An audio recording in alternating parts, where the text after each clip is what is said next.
തൃപ്പൂണിത്തുറയിൽ തനിക്കെതിരെ മത്സരിക്കുന്നത് LDF അല്ല ബാർ മുതലാളിമാരാണെന്ന് മന്ത്രി കെ ബാബു പറഞ്ഞു.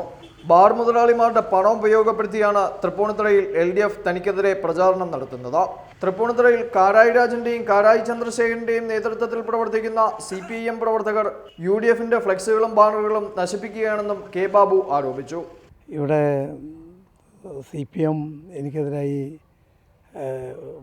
ബാർ ഉടമകളുടെ പണം തന്നെ ഉപയോഗിച്ചുകൊണ്ടിരിക്കുകയാണ്.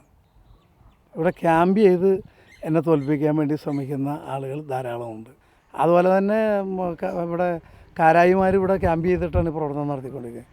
എൻ്റെ മുഴുവൻ പോസ്റ്ററും കീറിക്കൊണ്ടിരിക്കുക, എൻ്റെ തല വെട്ടിക്കൊണ്ടുപോകുക എല്ലായിടത്തും എൻ്റെ പല്ല് കരിയടിക്കുക. അങ്ങനെ ഒരു വളരെ വൃത്തികെട്ട ഒരു രീതി ഇതുവരെ ഇല്ലാത്ത വിധത്തിൽ CPM പ്രചരണം നടത്തിക്കൊണ്ടിരിക്കുന്നത്. സംസ്ഥാനത്ത് UDF സർക്കാരിന്റെ കാലത്ത് അടച്ചുപൂട്ടിയ ഒറ്റ ബാറും തുറക്കില്ല എന്നതാണ് UDFന്റെ മദ്യനയമെന്നും കെ ബാബു പറഞ്ഞു. റിപ്പോർട്ടർ, കൊച്ചി.